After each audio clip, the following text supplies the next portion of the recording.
Question I've had for a very long time, and it has to do with this map.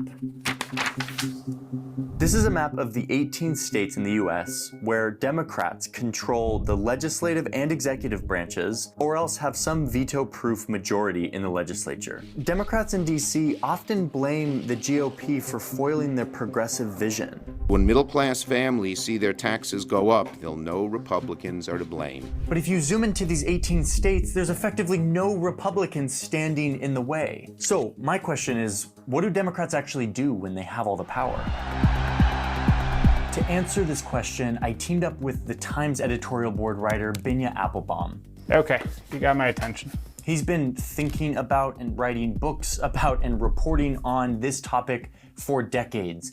I think, Americans tend to view politics as a competition of us versus them, and they tend to think that if they would just get out of the way, then we can do the things that we want to do. There is no them standing in the way. There's just the we of Democrats and their supporters, and they get to decide what policy should look like in those states, and that is an opportunity for them to implement their vision. For this story, I also delved into this giant document. It is the 2020 Democratic Party platform. If you want to really understand what Democrats say they want, what their vision is for America, it's found inside of this document. This document serves as a guide as we zoom into these states to answer this question. What do Democrats really do when they have all the power?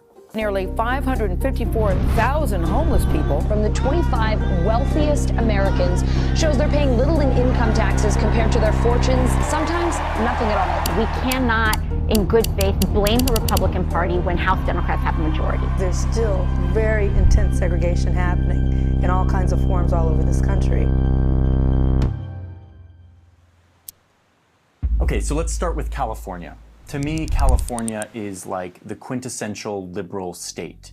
From the state legislature to the whole executive branch to most of the big cities, Dems hold majority control. So what do they do with all this power? Looking at California, you have to look at housing.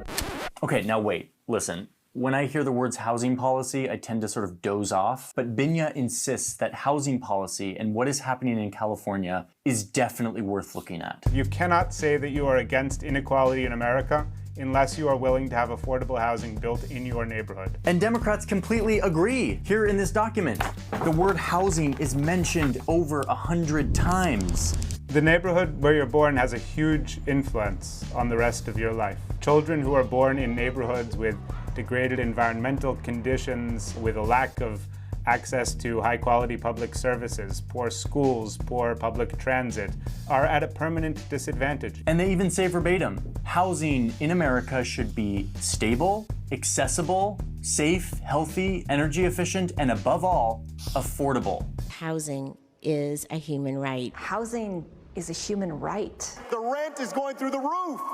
Housing is a human right. How does California do when it comes to housing? You know where those signs are when you drive into a state, it says, "Welcome to California"? They might as well replace them with signs that say, "Keep out." Because in California, the cost of housing is so high that for many people, it's simply unaffordable. The state has simply, for the most part, stopped building housing. I mean, there are cranes, there's housing going up, but it has slowed down over time really, really sharply, and it is nowhere near sufficient to keep pace with California's population. And so what you have is not enough housing and too many people trying to get it, and the inevitable result is that prices have gone up, and away. The median price of a home in San Diego County is now a staggering $830,000. All around California, there are cities full of people who say that they are progressive, they're liberals. They believe in a more equal America, a more diverse America. They show up to the marches, they put in the lawn signs about everyone being equal, but at the same time, they're actively fighting to keep their neighborhoods looking like this. Okay, wait, but that doesn't look so bad. It's just a bunch of houses in a neighborhood, right? No, it turns out that this is actually the result of specific policies, intentional policies that keeps these neighborhoods spread out and full of single-family homes, as opposed to higher density buildings like duplexes or apartment complexes. This is a real, serious fight, and you can get a glimpse into it by looking at a zoning map. Yes, we're looking at a municipal zoning map of Palo Alto, California, Don't leave yet. This is really where it sinks in, so just stick around.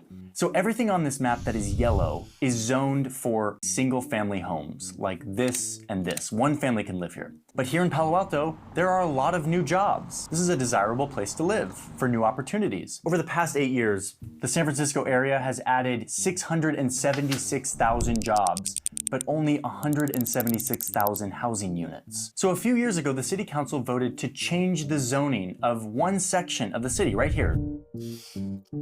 Specifically this 2-acre plot of land.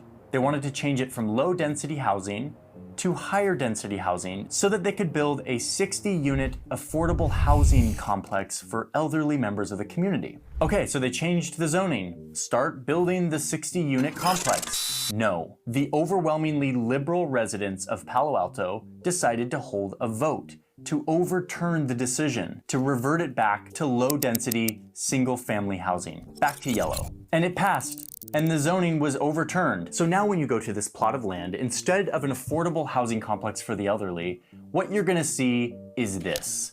A row of just a few houses, all of them massive and worth around $5 million each. I think people aren't living their values. You go to these meetings in these neighborhoods where they're talking about a new housing project, and it's always the same song, and it goes like this. I am very in favor of affordable housing. We need more of it in this community.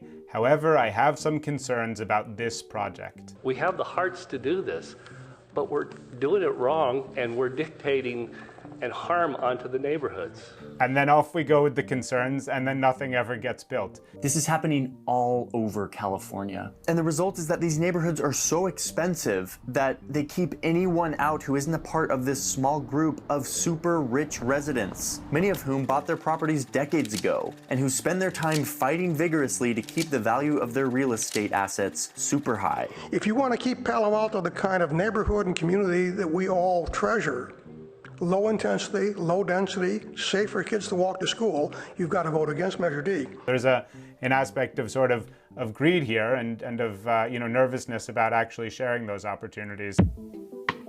Let's go to another liberal bastion up here in Washington State.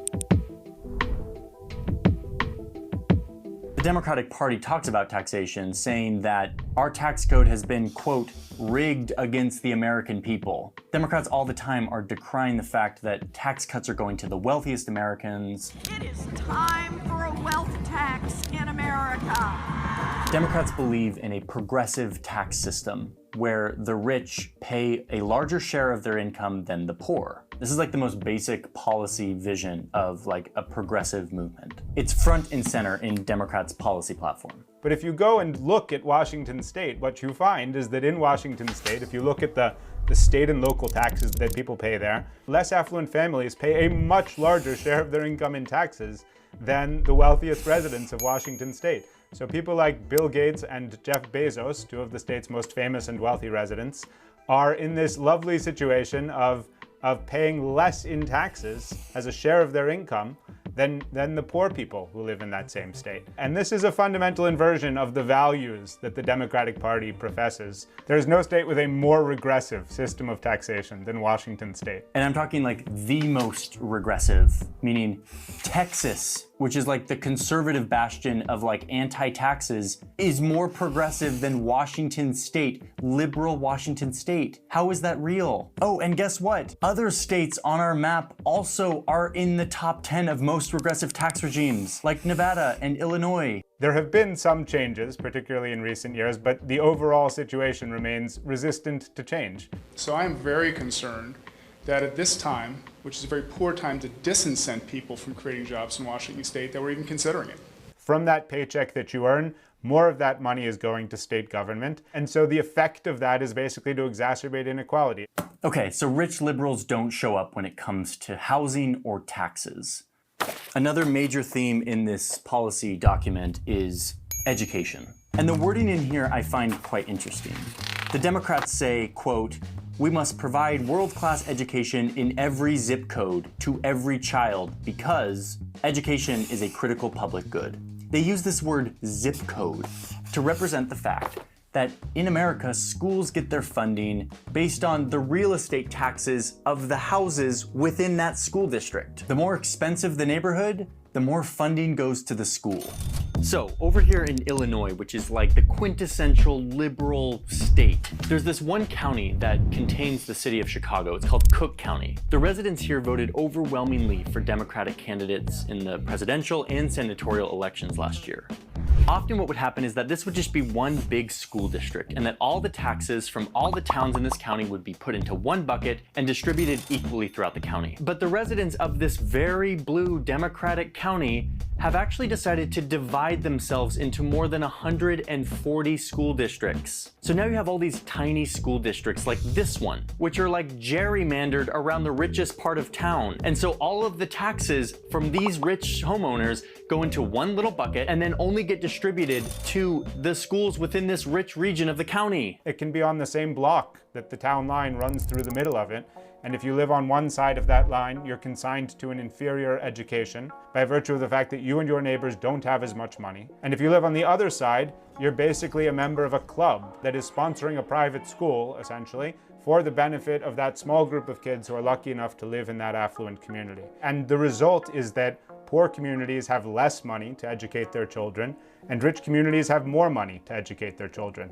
This is crazy. It means basically that the kids who have the greatest needs have the fewest resources. The same thing is happening in wealthy, liberal Connecticut, where the inequality in education opportunities is shameful, with some schools having huge budgets for their libraries and facilities, and others in the same state having to use duct tape to keep wind and snow out of their windows. Like, this is a real thing. We need your help in establishing guidelines, procedures, and funding to address issues negatively impacting our students, like extreme temperatures, mold, lead exposure, and poor water and air quality. So yeah, Binya tells me that the states could change this. They could actually just collect all the real estate taxes and then equally distribute them. But if you look at some of our liberal strongholds, that is exactly what they are not doing.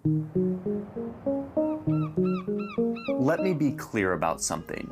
In blue states, progress is being made, albeit slowly. For instance, a few weeks ago, California finally passed a law that gets rid of single-family zoning. It's a small step in the right direction, and in many cases, blue states provide more and better public services, and historically have given better chances to low-income families to climb the economic ladder. But for some of these foundational democratic values of housing equality, progressive taxation, and education equality, Democrats don't actually embody their values very well. We're talking, once again, about a system that's been rigged. Republicans today are to blame. What we're talking about here is that blue states are the problem. Blue states are where the housing crisis is located. Blue states are where the disparities in education funding are the most dramatic. Blue states are the places where tens of thousands of homeless people are living on the streets. Blue states are the places where economic inequality is increasing most quickly in this country. This is not a problem of not doing well enough. It is a situation where the blue states are the problem. Affluent liberals tend to be really good at showing up to the marches and talking about how they love equality. They're really good at putting signs in their lawns saying that all are welcome here. But by their actions, what they're actually saying is, yes, we believe in these ideals, just not in my backyard. We are not living our values. People who live in blue states, people who profess liberal values, you need to look in the mirror and need to understand that they are not taking the actions that are consistent with those values, not just incidentally, not just in small areas, but that some of the most important policy choices. We are denying people the opportunity to prosper and to thrive and to build better lives, and it is happening in places where Democrats control the levers of power.